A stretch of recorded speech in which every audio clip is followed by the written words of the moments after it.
Hello dear students, आप सभी का हमारे चैनल पे स्वागत है। फ्रेंड, मैं फिर से लेकर आ चुका हूँ आपका जूनियर आकांक्षा 40 का इम्पोर्टेंट क्वेश्चन का सीरीज। ठीक है, और यहाँ पर मैं आपको फिजिक्स, केमिस्ट्री एंड बायो का बहुत सारा इम्पोर्टेंट क्वेश्चन बताने वाला हूँ जो आपका जूनियर आकांक्षा 40 का एग्ज़ाम होगा, इसमें दोस्तों डेफिनेटली देखने को मिलेंगे। ठीक है, तो ये जो आपका वीडियो है क्लास आपका हर एक स्टूडेंट के लिए इम्पोर्टेंट है। जो विद्यार्थी आप लोग क्लास 8, 9th एंड 10th में पढ़ते हैं, हर एक विद्यार्थी इस वीडियो को कंप्लीट देख सकते हैं। ठीक है, और 7th के लिए अलग से आपको वीडियोज मिल जाएंगे, आपको टेंशन बिल्कुल भी नहीं लेना है। ठीक है, तो चलिए हम लोग यहाँ पर देखते हैं दोस्तों, जो सबसे ज़्यादा इम्पोर्टेंट क्वेश्चन है सबसे पहले हम लोग यहाँ पर डिस्कस करेंगे। ठीक है, तो चलिए एक करके हम लोग डिस्कस करना शुरू करते हैं। और हर एक क्वेश्चन फ्रेंड बहुत ही ज़्यादा इम्पोर्टेंट है। ठीक है, जो कि आप लोग जूनियर आकांक्षा 40 का जो एग्ज़ाम होगा, मैंने पहले ही बता दिया था कि ये प्रखंड पर ही होगा। ठीक है, कहाँ पर होगा? ये प्रखंड पर ही आपका एग्ज़ाम लिया जाएगा। क्लियर हो गया इतना?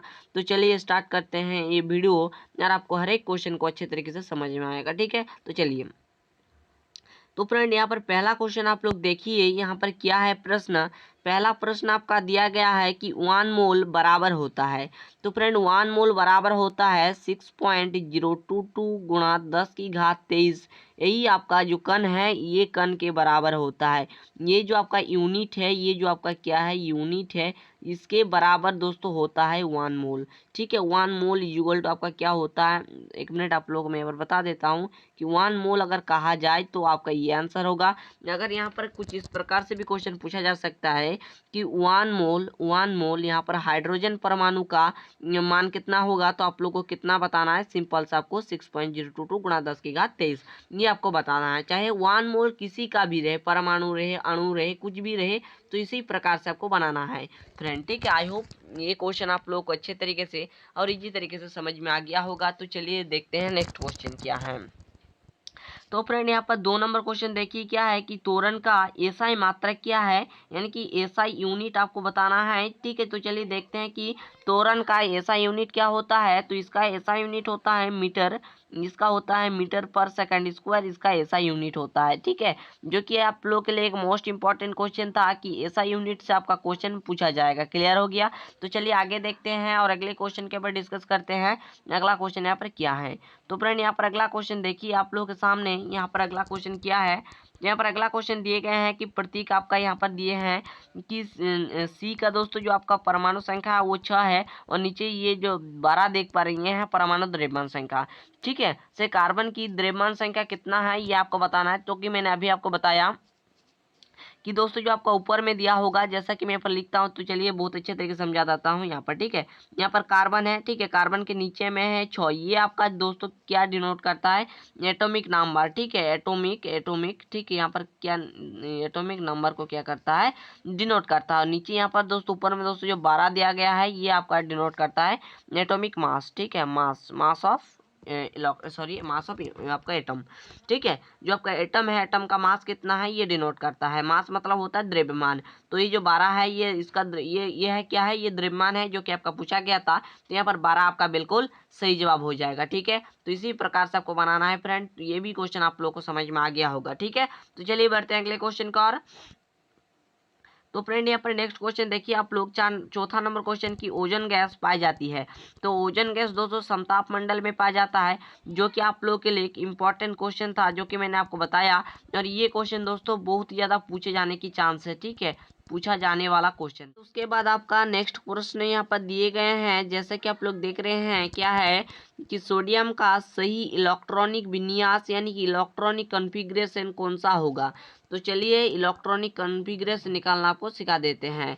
उससे पहले आप लोग ये जो प्रश्न है बहुत ही इंपॉर्टेंट है, आप लोग कॉपी पे नोट डाउन भी कर सकते हैं। ठीक है, इसके कॉन्सेप्ट को आप लोग समझ लीजिए। ये जो प्रश्न देख रहे हैं ये बहुत ही ज़्यादा इंपॉर्टेंट है, इसे मैंने हाईलाइट कर दिया। ठीक है, तो आप लोग इसे आप लोग जरूर से जरूर देखिएगा, इंपॉर्टेंट प्रश्न है। तो चलिए देखते हैं।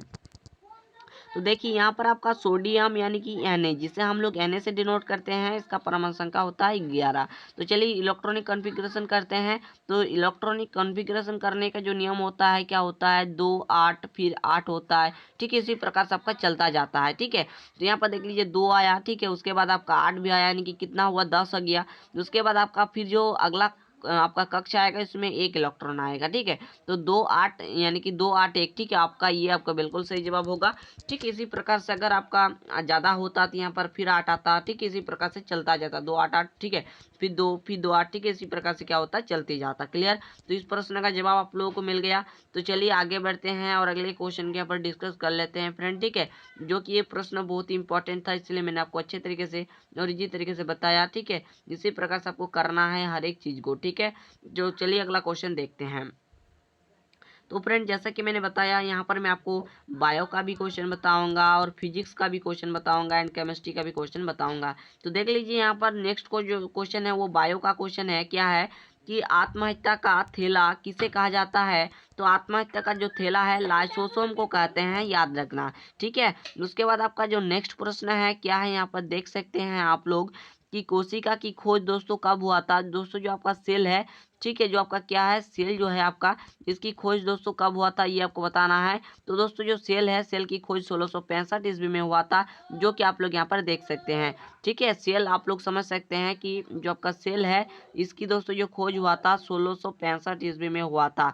ठीक, उसके बाद आपका फिर से प्रश्न है 8वां नंबर क्या है कि ओजन है। ठीक है, तो ओजन आपका एक प्रकार का क्या है, गैस है। ठीक है, एक प्रकार का गैस है जिसे आप लोगों को याद रखना है। ठीक है, तो ये था आप लोगों का इम्पोर्टेंट क्वेश्चन, और भी है। चलिए आगे की प्रश्न हम लोगों को यहाँ पर मैं दिखा देता हूँ। ठीक है, ताकि आप लोगों को अच्छे तरीके से समझ में आए। और भी प्रश्न है। ठीक है, और ये भी प्रश्न आपका बायो का है। क्या है, 9वां नंबर प्रश्न आप लोग यहाँ पर देख लीजिए।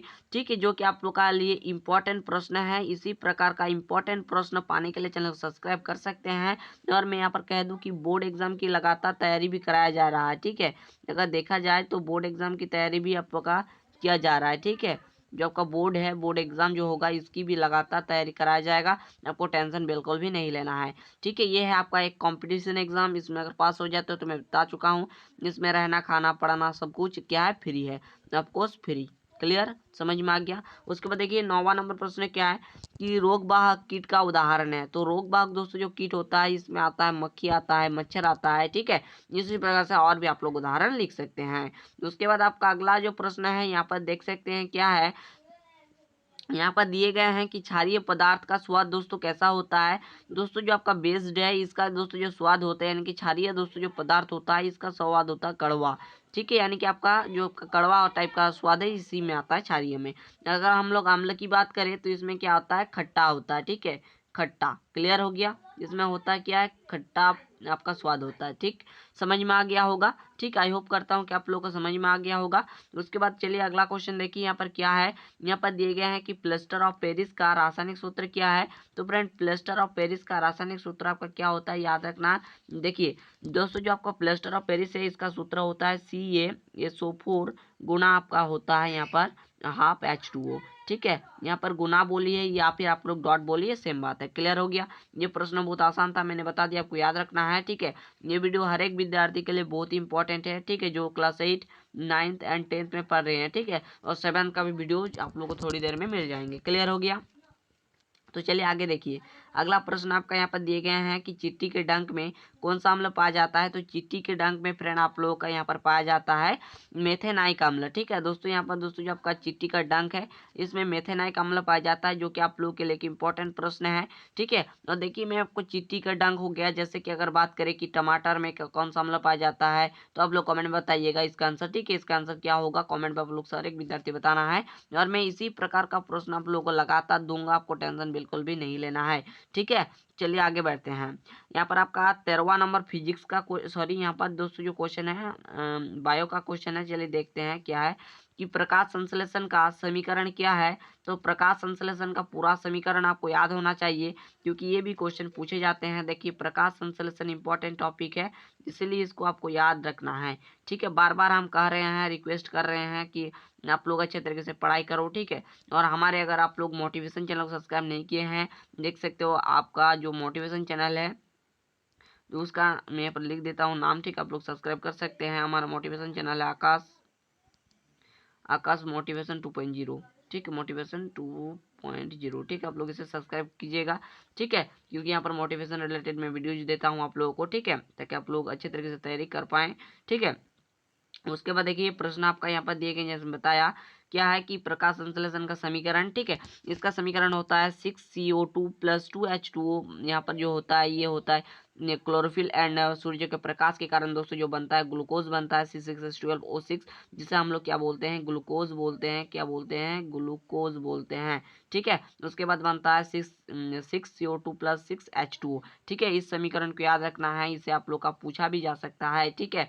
आप लोग को बता देगा कि ये मान लो कि ये समीकरण दे देगा, ये बोलेगा कि यह समीकरण किसका है, तो आपका प्रकाश संश्लेषण को टिक करना है, या फिर बोलेगा प्रकाश संश्लेषण का समीकरण है तो इसे आपको टिक करना होगा, ठीक है। तो समझ में आ गया, हर एक चीज आप लोग को समझना है।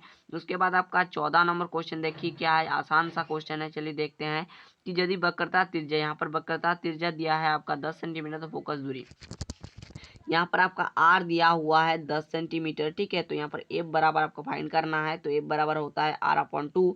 तो आर आपका कितना है 10, 10/2 कितना हो जाएगा, 5 दूनी 10, 5 आएगा, तो आपका 5 सेंटीमीटर बिल्कुल सही जवाब होगा, जो कि देख सकते हैं, ठीक है। क्वेश्चन को समझिए, इसे यहाँ पर आपका और एक टाइप का क्वेश्चन बन सकता है, इसे मैं आपको बता देता हूँ। यहाँ पर आप लोग हर एक विद्यार्थी ध्यान दीजिएगा, ठीक है। मान लो कि आपको एफ बराबर आपका 10 सेंटीमीटर दिया रही है और बोले कि आर बराबर क्या होगा, तो आर बराबर होता है 2F, जो यहाँ पर क्या हो जाएगा 2 गुणा में 10 आ जाएगा, तो 10 दूनी आपका 20 होता है, तो 20 सेंटीमीटर राइट जवाब होगा। क्लियर हो गया।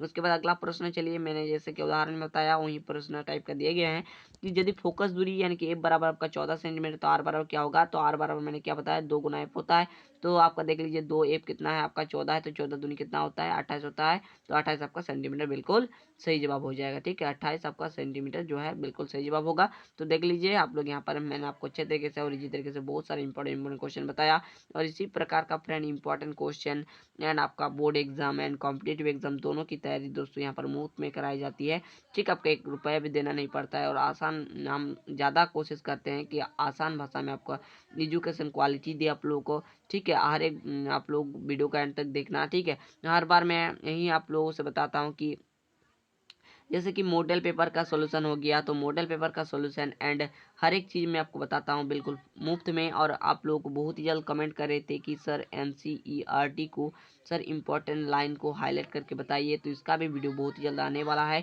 तो एक बार आप लोग सपोर्ट कर रहे हैं तो कमेंट करिएगा, ठीक है। तो चलिए मिलेंगे अगले वीडियो पे, तब तक के लिए थैंक यू, जय हिंद।